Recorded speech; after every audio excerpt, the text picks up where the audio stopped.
clandestinement dans la salle d'audience. Vous allez voir Ali là. Il faut peut-être quand même éteindre la lumière. On voit rien.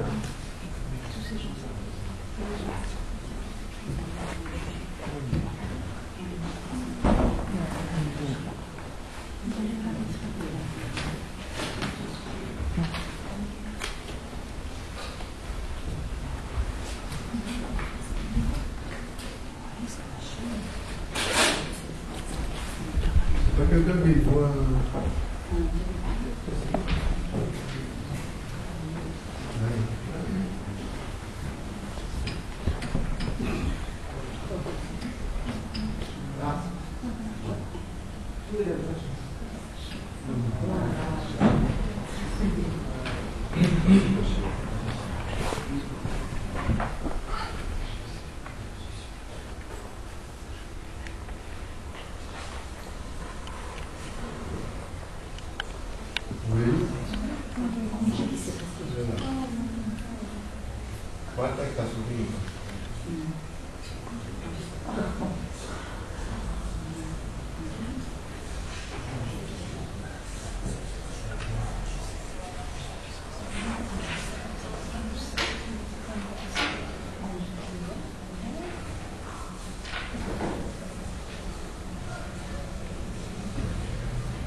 C'est pas l'avant-dernière fois.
Ça, c'est l'audience du 15 septembre.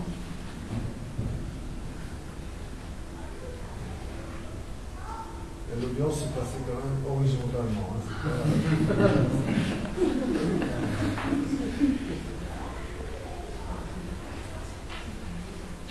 Donc, vous voyez là, Ali devant les juges, les avocats devant, ici, au premier temps.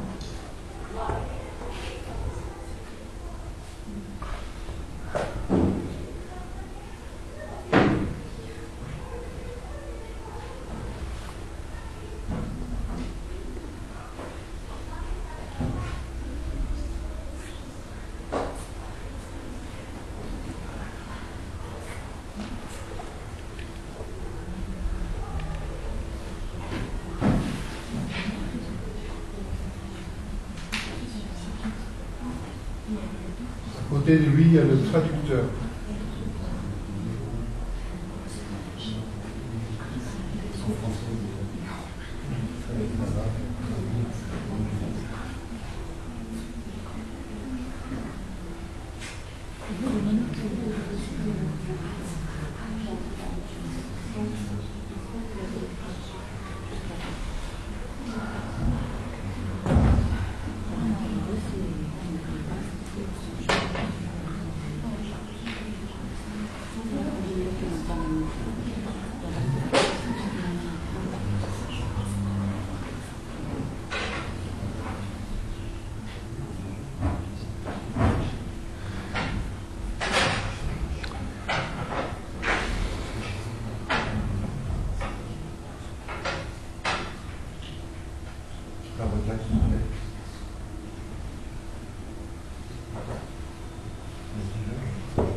Donc pour ce qui est de l'interview qui ont été fait hier, on va le faire passer plutôt à la fin donc, de la conférence ici.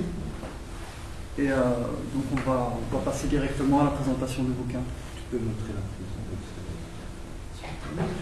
Non, sur le Mac. Sur le Mac.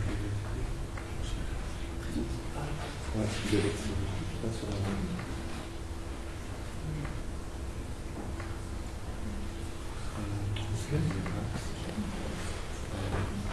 Bon, il paraît qu'il faut les télécharger, je ne sais pas. Nadia et Nathalie Pavel l'ont fait, donc ça demande un peu de temps. Alors on va passer à la présentation du projet du livre. Oui, c'est ça maintenant ?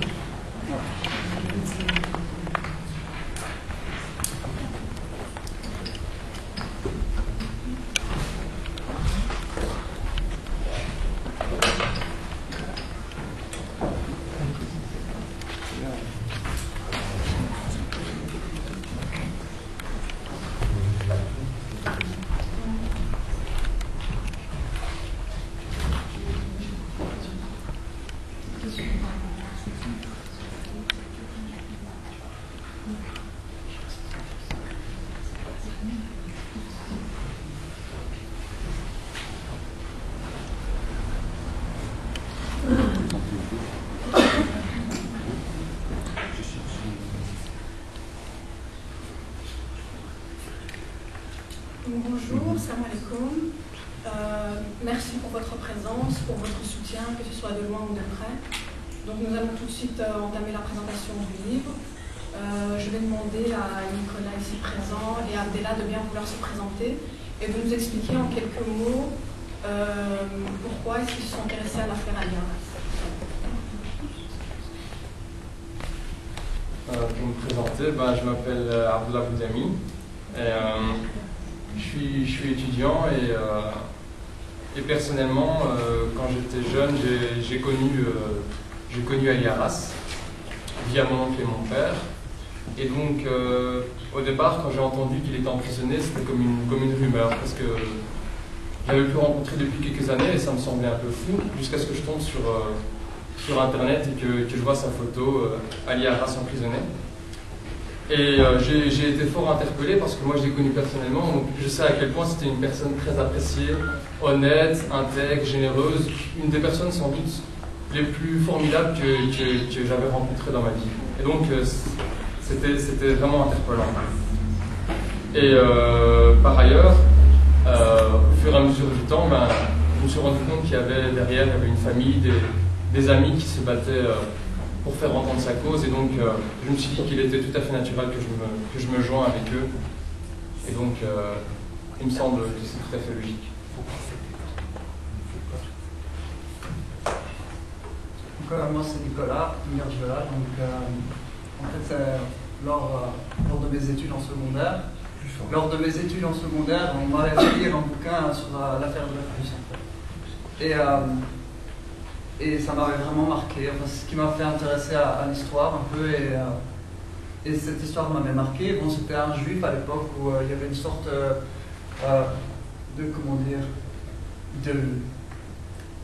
une phobie envers le juif, envers le judaïsme. Et donc le parallèle entre cette affaire et l'affaire d'Arras m'a fort frappé. Et c'est comme ça, enfin un peu par le hasard des choses, que j'ai rencontré Farida.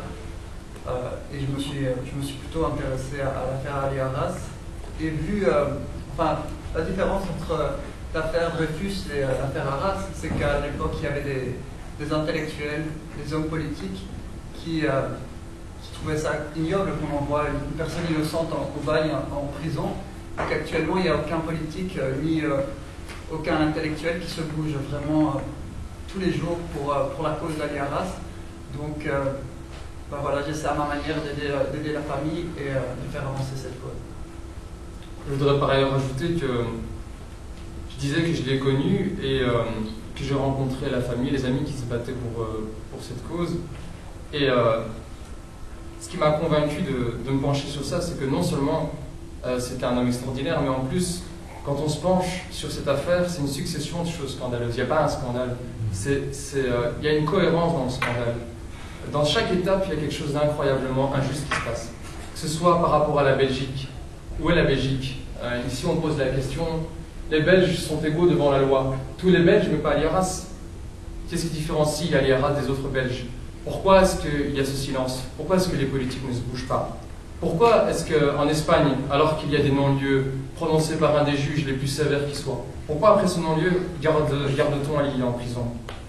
Pourquoi est-ce qu'on se sert d'Ali comme d'une espèce de pièce dans un chantage politicien entre le Maroc et l'Espagne, comme si ce n'était pas un être humain mais une marchandise?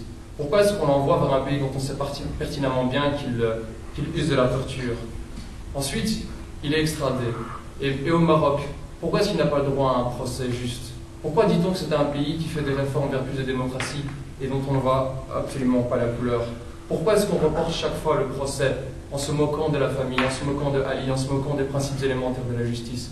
Donc, on connaît cet homme-là, on sait qu'il est extraordinaire, mais même pour ceux qui ne le connaissent pas, quand on se penche sur cette affaire et qu'on voit à quel point, depuis des années, c'est l'arbitraire le plus total, aussi bien des pays dits démocratiques que du Maroc, on ne peut que se sentir floué par ce système. Et on ne peut que vouloir se battre pour ça. C'est aussi simple que ça. Merci beaucoup, Abdella. Donc, je peux vous demander, à l'un de vous deux, donc, comment est-ce que vous avez commencé à écrire ce livre et la raison de l'écriture de ce livre? Donc, quand est-ce que vous avez commencé à écrire ce livre et la raison de l'écriture de ce livre? Pour prendre le cas de la révolution tunisienne, il y a eu des petits bouquins qui ont été écrits par un journaliste qui s'appelle Nicolas Beau. Et c'est des petits bouquins qui, pour ma part, ont fait bien plus de mal au régime de Ben Ali que certaines réactions d'hommes politiques occidentaux. C'est ce petit bouquin qui, petit à petit, a été distribué de main en main, qui a forgé en fait cette colère du peuple tunisien envers la famille Ben Ali, envers la famille Trabelsi. Et c'est la force en fait des bouquins, c'est ça qui est important. Donc on espère par ce petit bouquin montrer toutes les injustices de cette affaire Ali Arras et de la sorte donner aux gens les armes pour combattre en fait cette injustice et de se bouger. Donc voilà. Oui, c'est à peu près ça. Et à travers ce livre, on essaie de faire plusieurs choses en fait. Donc d'une part, faire connaître cette affaire, qui est Ali Arras, comment est-ce que ça s'est passé, que lui reproche-t-on, tout ce qui s'est passé dans cette affaire, mais aussi on voudrait ouvrir le débat plus large. Derrière Ali Arras, il y a une réalité, il y a un racisme institutionnel, il y a une injustice que beaucoup de familles connaissent, peut-être qu'elles taisent ça. Ali Arras a la chance d'avoir une sœur et une famille, des amis qui ne se laissent pas bâillonner par le système. Mais il y a toute une série d'autres familles, d'autres personnes qui vivent des drames similaires et qui n'osent pas parler, parce qu'il y a cette honte, parce qu'on ne sait pas comment se battre contre une machine aussi puissante. Donc on va faire connaître ça. Et d'ailleurs, dans le livre, on montre l'affaire, mais aussi on montre comment est-ce qu'on s'est mobilisé, comment est-ce qu'on a fait des interpellations parlementaires, comment est-ce qu'on a essayé de faire publier des choses, comment est-ce qu'on a essayé de faire bouger les choses. Donc à travers ce livre, il y a plusieurs choses. Donc il y a faire connaître l'affaire Ali Arras, faire savoir qu'on peut se mobiliser et faire sentir quelque chose que beaucoup de gens ignorent, c'est qu'il y a véritablement un racisme institutionnel. Il faut savoir que si Ali Arras s'appelait Jean, il ne vivrait pas ce qu'il vit aujourd'hui. C'est quelque chose qui a l'air peut-être simple et logique pour beaucoup de gens, mais il y a encore beaucoup de gens qui l'ignorent. Donc ce livre veut essayer de toucher le plus de gens possible et faire connaître cette réalité et savoir qu'il ne faut pas être fataliste, on peut faire bouger les choses ensemble. Pouvez-vous nous dire comment ce livre est-il subdivisé et quelle est la structure du livre? Donc, le bouquin est subdivisé de manière chronologique. Donc, on commence par l'arrestation d'Ali en Espagne et ce que fait la famille jusqu'à son extradition et les rendez-vous devant l'ambassade d'Espagne qui marquent vraiment le début de la mobilisation pour aider la famille à sortir Ali de prison jusqu'au procès actuellement. Donc c'est subdivisionné de cette manière, que ça soit assez clair pour le lecteur et Et donc le bouquin est divisé en fait en 3 parties. Donc c'est ce qui se passe actuellement, puis le saviez-vous qui est toujours en rapport avec la chronologie. Et pendant ce temps-là, donc ce que fait la mobilisation pour la libération d'Ali. Donc ouais, moi j'ajouterais juste que c'est dans cette optique de rendre vraiment le bouquin intelligible par rapport à Hieras, mais par rapport aussi à tout ce qu'on peut faire ensemble. C'est pour ça qu'on a pour chaque chapitre qui s'attache à une étape de la chronologie, il y a une partie avec les faits qui explique ce qui s'est passé à ce moment-là, une partie, comme l'a dit Nicolas, le saviez-vous, sur des faits, disons, qu'est-ce qu'une extradition, qu'est-ce que la torture au Maroc, etc.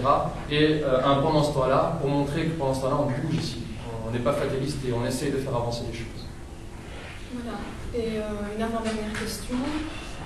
Quelles sont vos attentes sur le long terme par rapport au livre? Mes attentes, comme je l'avais dit, c'est que ça puisse donner vraiment aux gens des armes pour se défendre si ça devait leur arriver dans leur famille, que ça puisse leur montrer comment on peut se mobiliser contre ce genre d'injustice. Et surtout, c'est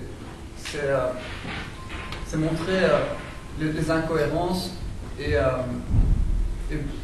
tout ce qui est vraiment horrible pour la famille dans ce bouquin, et l'injustice en fait.